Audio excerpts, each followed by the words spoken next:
넷플릭스 오리지널 같은 경우는 사실은 이게 영상을 제작하고 나서 넷플릭스에 판매를 해버리는 거거든요.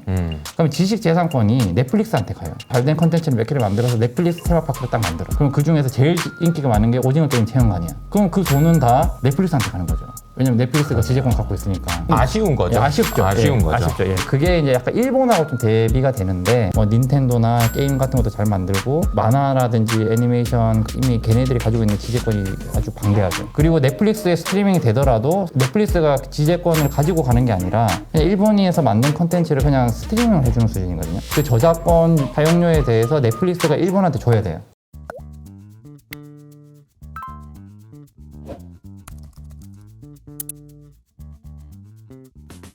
서두에 이제 글로벌 공급망을 보니 우리는 지금 제조업으로는 좀 쉽지 않은 상황인데 서비스를 봐야 될 것 같아요. 근데 서비스 까봤더니 다 진짜 자세히 까보신 것 같은데 네. 자세히 까보니까 이거 답이 없는 것 같은데 지식 서비스 이게 나온 거예요. 여기까지. 그럼 이제 지식 서비스를 좀 더 자세히 보면 지식 서비스는 크게 4가지 항목으로 구성되어 있거든요. 네네. 그게 이제 지식재산권 사용료, 정보통신 서비스, 문화여가 서비스, 전문사업 서비스 이렇게 돼 있습니다.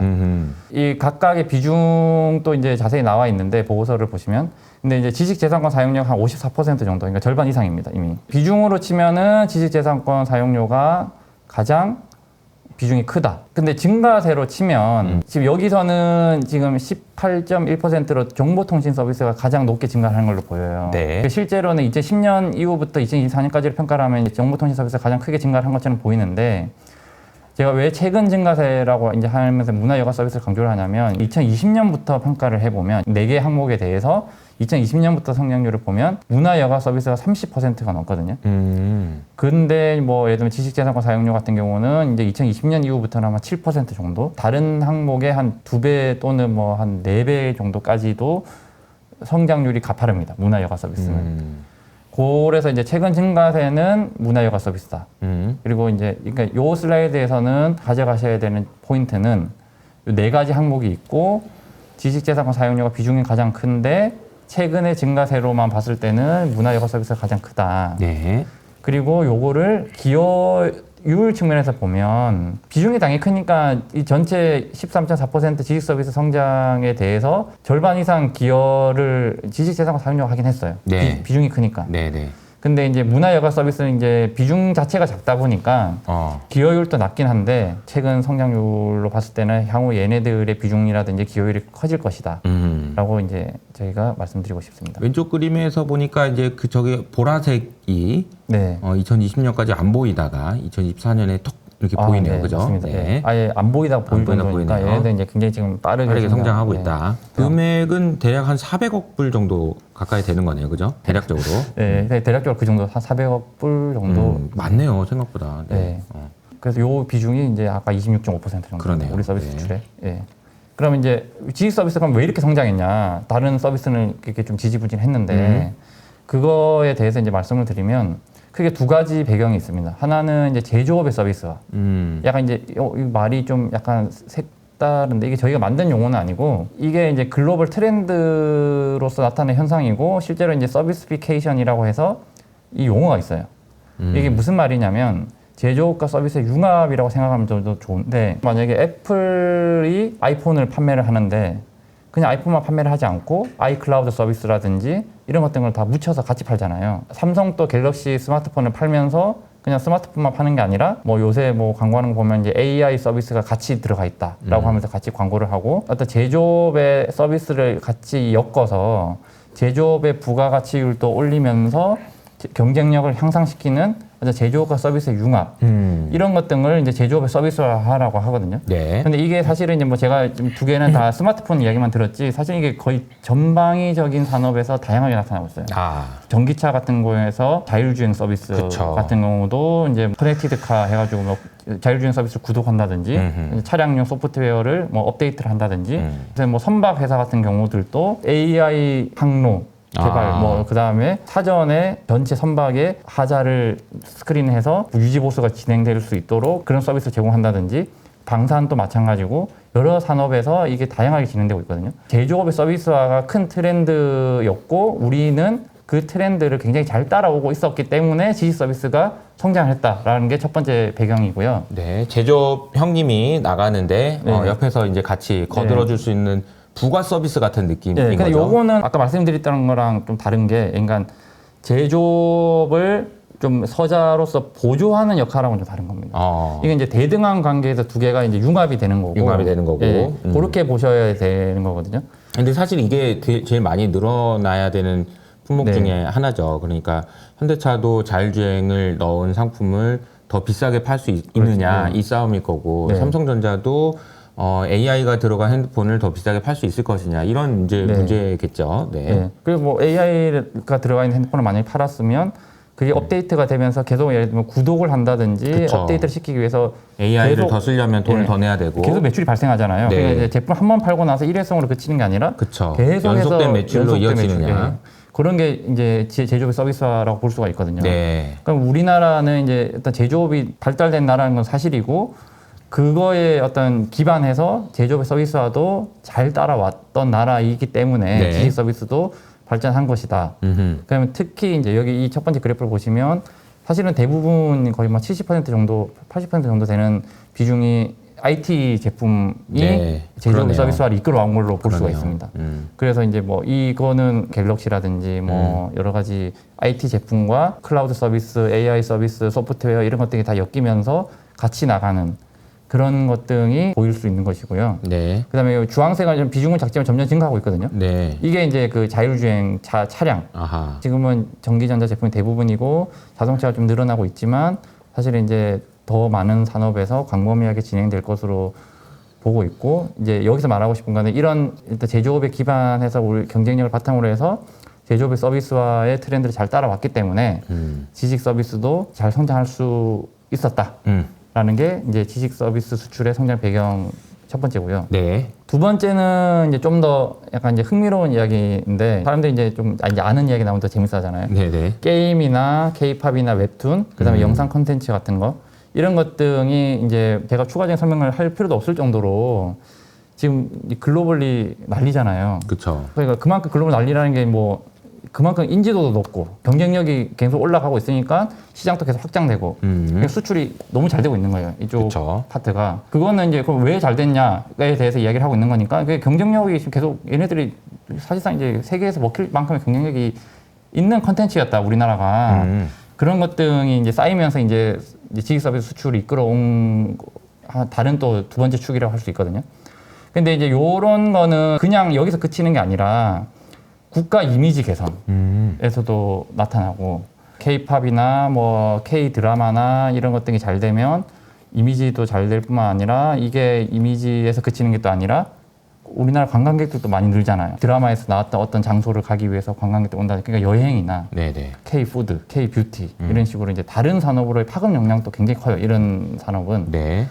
그런 것까지 감안을 하면 이제 이 지식 서비스 수출은 앞으로도 파급 역량까지 감안하면 굉장히 중요해질 것이다라고 이제 할 수가 있습니다. 이게 이제 쉽게 말하면은 기업을 보시는 분들이 많으니까 애플처럼 아이폰을 파는데 서비스 매출 비중을 계속 늘릴 수 있느냐 이게 첫 번째인 것 같고요. 두 번째는 넷플릭스에 얼마나 오징어 게임 같은 걸 더 계속 팔 수 있느냐 네. 이런 식으로 이제 이해할 수 있겠네요. 네, 맞습니다. 예. 그리고 요거는 제가 직접 찍은 사진인데요. 보고서에 가서 중간 세미나를 할 때 야심차게 준비를 했다가 슬라이드에 짧게 언급만 하고 넘어갔어요. 근데 사실은 저는 약간 좀 더 많은 이야기를 하고 싶었는데 네네. 약간 논외로 이 사진을 보고 어떤 생각이 드냐라고 물어봤을 때 대답하는 것으로 그 사람의 대략적 연령을 파악할 수 있다. 그래서 여기가 지금 광화문인가요? 예, 광화문 이게 언제 교보문고 들어가는 맞습니다. 거죠? 정확히 맞습니다. 예. 이게 언제 찍었냐면 네. 작년 10월 14일이었습니다. 이때 제가 이제 퇴근하는 길에 그 당시 한강 작가가 노벨 문학상 수상 소식이 들린 지 얼마 안 됐을 때였어요. 네, 그래서 네, 이제 네. 그냥 광화문 교보문고 가서 한 분위기라도 한번 보자. 그래서 갔다가 지하철역으로 가는 길에 제가 이걸 보고 너무 놀라서 사진을 탁 찍었었는데 네네. 마침 근데 이게 서비스 수출 관련된 보고서를 쓰고 있어서 여기 한번 해야 되겠다 해서 이제 실었거든요. 근데 처음에는 원래 재미로 좀 약간 제가 말하려고 싶었던 거는 요거 봤을 때 어떤 생각이 드시나요? 뭐 사람들이 뭘 기다리고 있는 것 같은데요. 네, 그러니까 요 제가 줄 서서? 생각하기에는 이걸 딱 봤을 때 뭐야 이거 연예인 왔어? 연예인이라도 왔어? 이렇게 생각하시는 분들 이게 여기서 포인트 왔어거든요. 왔냐? 네, 왔냐? 연예인이 왔냐? 연예인이 와서 기다리는 거냐? 뭐 연예인하고 뭐 사인을 받기 위해서 뭐 그렇게 생각하시는 분들은 저보다 연배가 많으신 분들. 왜냐하면 저도 어렸을 적에 되게 오프라인 삶이었는데 그쵸. 대표님도 아시겠지만 옛날에는 뭐 운동 경기나 콘서트 티켓 사려면 은행 지점 갔어야 됐잖아요. 요새 젊은 분들은 전혀 상상도 못하는 일이긴 한데 그런 정도로 오프라인 세대들은 그걸 보시면 뭐 방송국 앞에서 지금 연예인 보려고 지금 기다리고 있는 거 약간 이런 거잖아요 지금. 예. 거의 연예인이 오는 상황을 지금 떠올릴 수 있는데 사실은 요즘 연예인 분들은 오지 않아요. 예, 그래서 그 옛날 분들이 얘기하시는 거고. 네네. 이제 저랑 비슷한 연배들은 어떻게 주로 하실 거라고 추측이 되냐면 저조차도 그렇게 생각했고 딱 보는 순간 대부분 다 여자잖아요. 여성분이시잖아요. BTS 뭐 파는 거야? 뭐 이렇게 되는 거죠. 여기서 이제 포인트 BTS. 왜냐? 이 정도 인기 있는 남자 그룹은 아는 게 BTS밖에 없어. 네네. 네, 저는 그렇게 생각하거든요. 네. 그래서 이제 BTS 뭐 새로운 앨범이라 출시했어. 뭐 BTS 뭐 하는 거야. 이렇게 생각하면 저랑 비슷한 연배. 조금 이제 저보다 젊거나 트렌드를 잘 따라가시는 분들을 위해서 제가 힌트를 드리면 여기 혹시 이 글자 보이시나요? 도겸? 네네네. 혹시 이거 보시고 혹시 아시나요? 정답은? 아니요, 잘 모르겠는데요. 그러니까 이제 네, 제가 대표님은 아직, 제 세대가 네. 아마 트렌드를 아시는 분이 도겸이라는 글자 보는 순간 이거 뭐다라고 딱 아실 텐데 여기 세븐틴 앨범 출시일입니다. 세븐틴 아시나요? 네, 저희 딸이 좋아하긴 하는데, 네. 도겸이 세븐틴 멤버입니다. 그렇군요. 네. 네. 그래서 세븐틴 멤버가 몇 명인지 아시나요? 7명인가요, 혹시?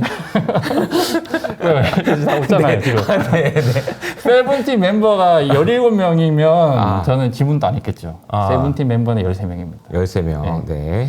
저도 많다고는 알고 있었어요. 많다고는 알고 있었어요. 네. 저도 이제 사실은 이거 공부하면서 알았어요. 그래서 이제 도겸이라는 멤버가 이거 여기 보이길래 도겸? 누군가 해서 혹시 도겸이라는 멤버가 세븐틴이라는 걸 나중에 알게 됐고 도겸이라는 멤버가 혹시 세븐틴 멤버인가? 보면 맞더라고 진짜로. 네네. 그래서 세븐틴 앨범 출시만 해도 지금 이 정도인데 지금 사진에도 안 보이는데 여기 뒤에 보면 여기서 여기까지 보이는 줄이 전체 줄이 3분의 1도 안 돼요.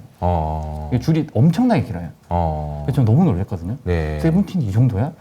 난 BTS면 이 정도 될 줄 알았는데. 네. 그러니까 이제 세븐틴 이 정도고 그럼 이 사진을 제가 왜 올렸냐? 네. 첫 번째 이 사진에서 한 절반 정도는 다 외국인입니다.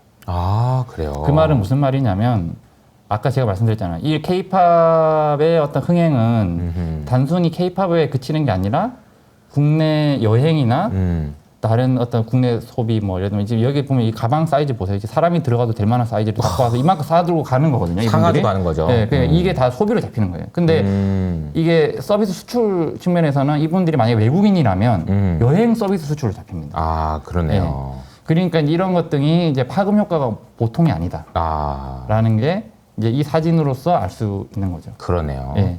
오지도 않아도 발매일인데도 그냥 와서 이렇게 하는 거네요. 네. 그리고 또 뭐 여담이지만 저도 이번에 하면서 좀 느꼈지만 아까 BTS랑 세븐틴은 이미 데뷔 10년 차 가수고 BTS는 데뷔 12년 차 가수더라고요. 네, 너무 오래됐군요. 네. 그게 한국은행으로 치면 사실은 이제 중고참 과장이거든요. 네네. 그런데 연봉은 한국은행 원탑이신 총재님이 한 100배 정도 되지 않을까. 네.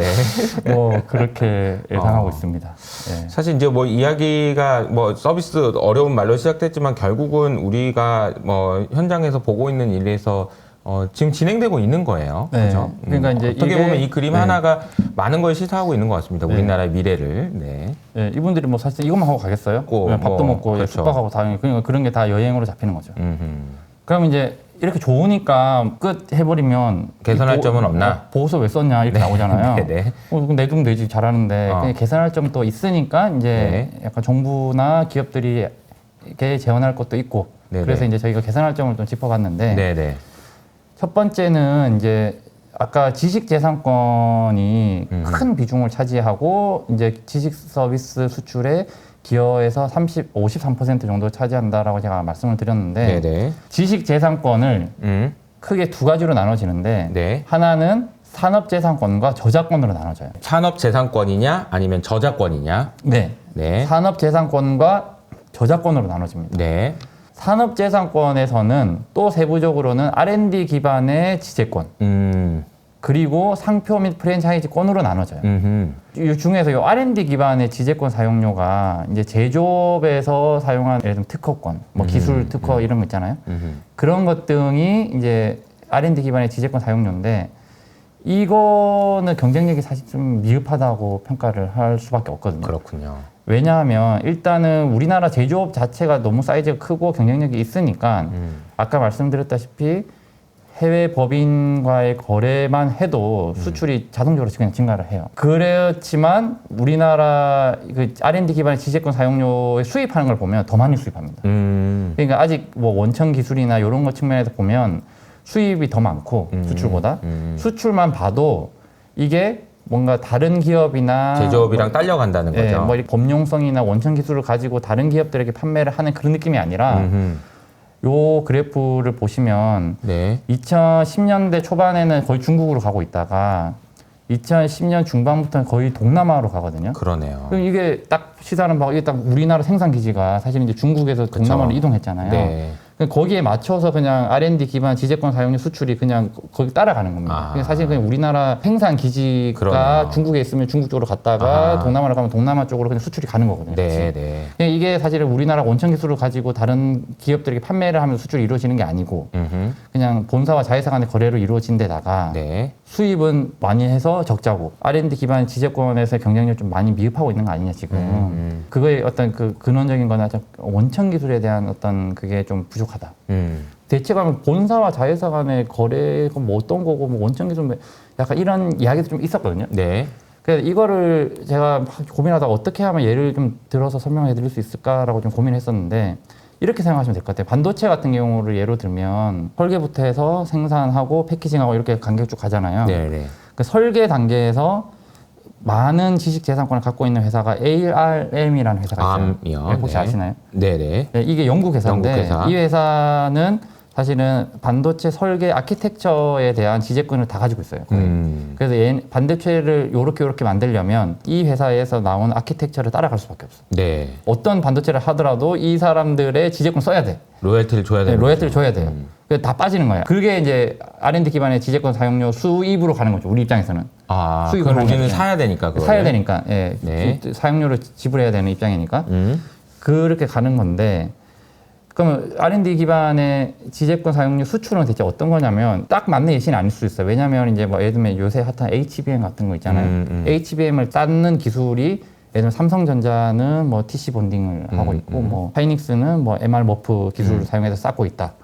근데 예를 들면 이제 그런 식으로 해서 쌓잖아요. 네. 이게 왜 딱 맞는 기술이 아니냐면 HBM은 사실은 국내 생산만 하고 있기 때문에 해외에서 이 기술이 이전되면서 수출 수입이 발생하진 않아요. 제가 알기로는. 네네네. 근데 예를 들어서 그렇다는 거죠. 이게 왜 범용성이 없는 기술이라고 할 수가 있냐면 하이닉스가 MR머프 기술로 HBM을 쭉 쌓고 있는데 이게 만약에 하이닉스가 뭐 예를 들면 동남아에서 이제 HBM을 만들어야 되겠다라고 해서 공장을 짓잖아요. HBM 기술에서 MR머프 기술로 쌓을 거 아니에요. 그럼 그 하이닉스에 있는 동남아 현지 법인은 하이닉스 본사에 그 MR머프 기술의 사용권을 줘야 되는 거죠. 그렇죠. 그게 우리 수출로 잡힌다는 거죠. 아하. 근데 사실은 그 기술은 하이닉스 말고는 어디서 쓰겠어요, 그걸. 그렇죠. 예, 그런 게 많다는 거죠, 지금 우리나라는. 그러니까 이제 하이닉스가 잘 나가면 좋은 거긴 한데, 그렇죠. 하이닉스 아니고 다른 뭐 반도체 회사도 쓸 수 있는 거면은 더 좋겠지만, 네, 그런- ARM 같은 회사 있으면 얼마나 좋아 이런 거네요. 예, 그렇죠. 근데- 뭐 ASML에서 노광 장비 관련돼서 여러 가지 기술이 있을 텐데, 네. 그거는 모든 반도체 회사들이 다 쓰지만 그런 거는 이제 우리는 수입해야 되는 거다 이 말인 그렇죠. 거죠. 예. 그러니까 원천 기술의 중요성인 거죠 어떻게 보면. 네, 네. 있으면 좋겠지만 뭐 없는데 어떻게 네, 해요? 그런 부분 아직 경쟁력이 좀 미흡한 네, 아직은 좀 거는 아쉬운 사실이다. 점이다. 예. 네. 그래서 영상 컨텐츠도 약간 이제 요거는 기자 백브리핑을 하니까 기자분들이 많이 관심을 가지셨는데 네. 영상 컨텐츠가 사실 너무 잘 나가고 있어요. 뭐 예를 들면 뭐 오징어 게임이 가장 대표적이고 그렇죠.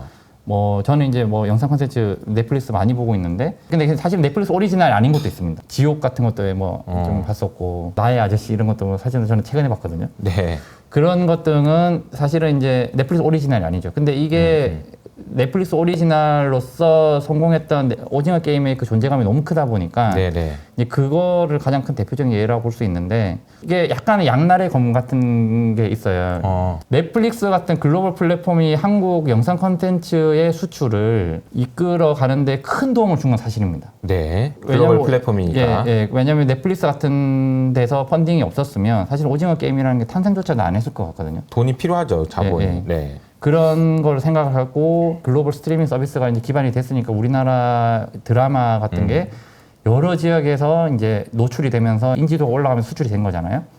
근데 문제는 뭐냐면 넷플릭스 오리지널 같은 경우는 사실은 이게 영상을 제작하고 나서 넷플릭스에 판매를 해버리는 거거든요. 그럼 지식재산권이 넷플릭스한테 가요. 좀 제가 주로 드는 비유가 뭐냐면 디즈니가 자신들의 컨텐츠에 대해서 지배권을 다 가지고 있잖아요. 그럼 얘네들이 만약에 디즈니랜드를 만들어서 겨울왕국 체험관이고 미녀와 야수 체험관이고 뭐 이런 게 막 자기들 컨텐츠 기반해서 쭉 만들잖아요. 네.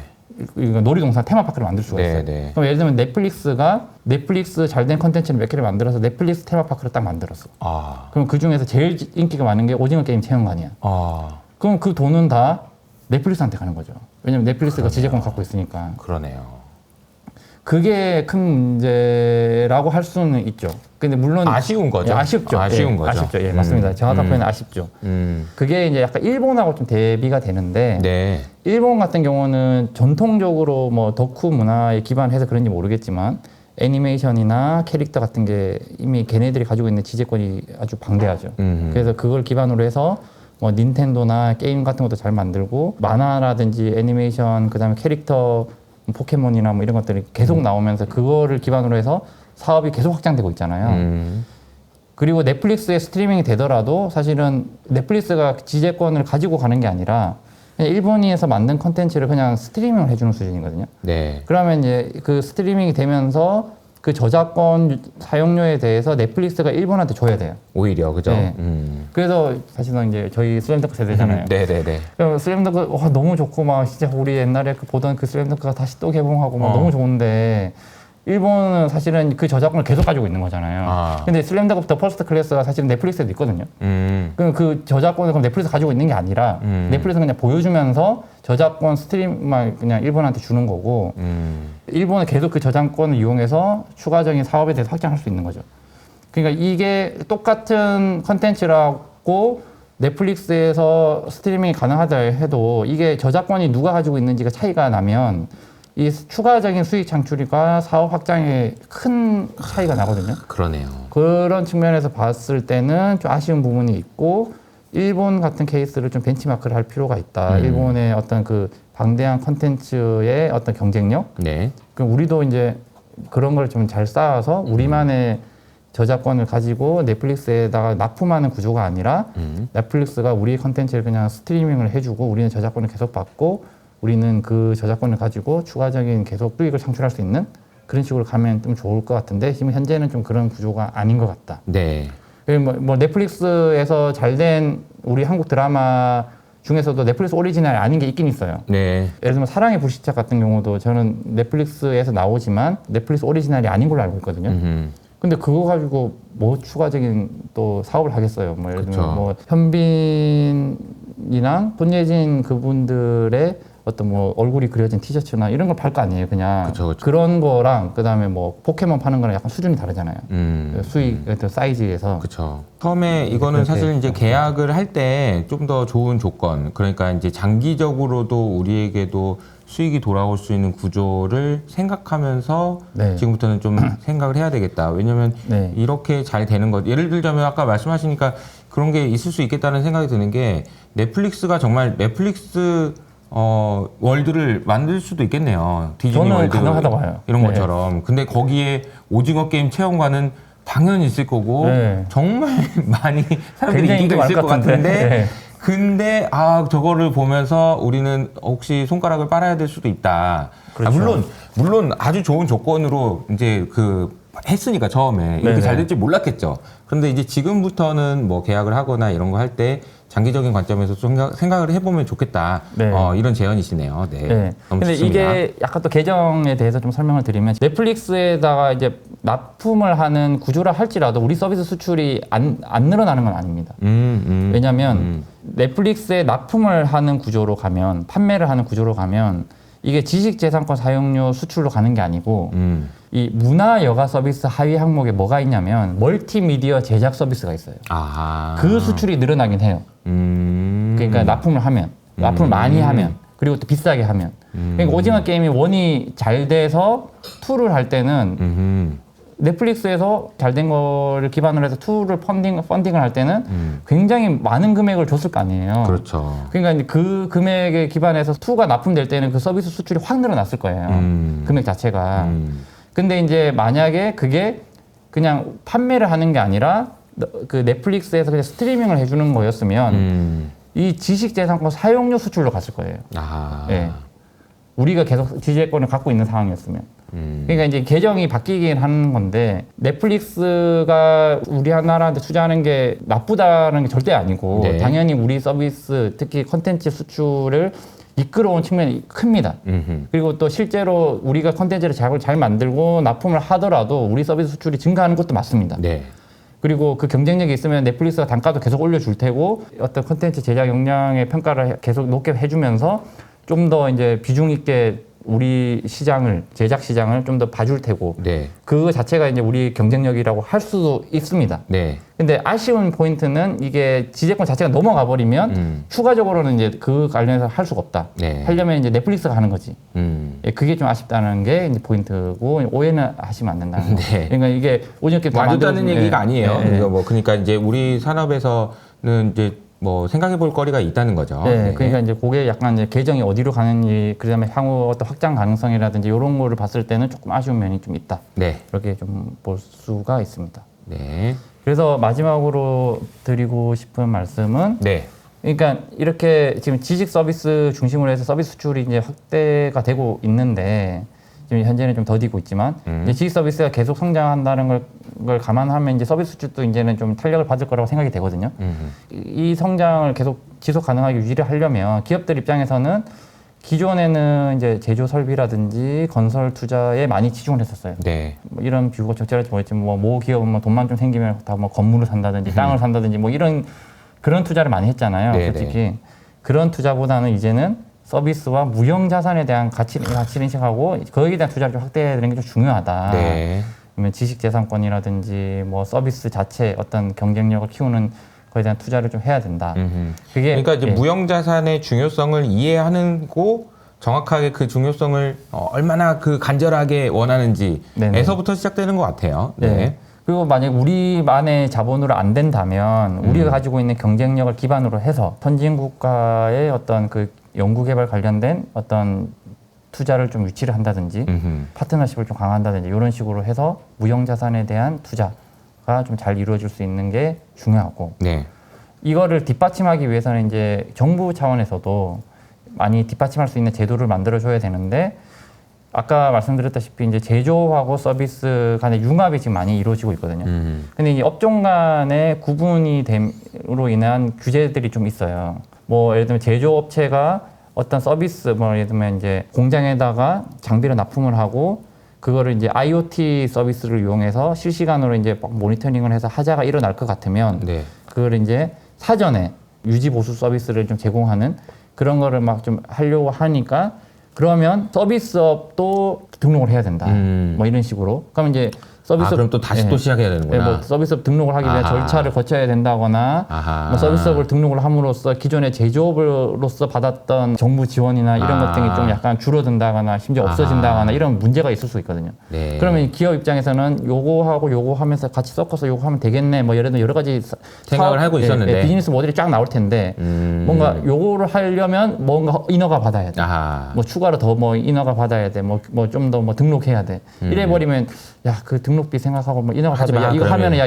이거 지원 깎이니까 하지 마. 예를 들면 이렇게 돼버릴 수도 있잖아요. 그러니까 그런 걸 규제가 없애야 되는 없애야 된다는 예, 거고요. 뜬구름 잡는 얘기일 수 있지만 네. 원천 기술이나 이런 연구 개발이나 어떤 문화예술 창작 부분에서 좀 인재들이 사실은 지금 많이 나오고 있잖아요. 그쵸, 봉준호 그쵸. 감독님도 그렇고 맞아요. 오징어 게임 그 감독하신 분도 그렇고 BTS도 그렇고 대표님은 모르셨지만 세븐틴도 그렇고 네. 뭐 에이티즈 뭐 이런 애들도 있고 뭐 사실 그거 아시나요? 뭐 플레이보 뭐 이런 버추얼 아이돌 아, 요새 네. 난리거든요. 네. 그런 것들을 막 계속 창작하고 있잖아요, 사람들이. 네, 네. 그런 창작하는 인재들도 있고 그런 창작을 하는 회사들이 많아요.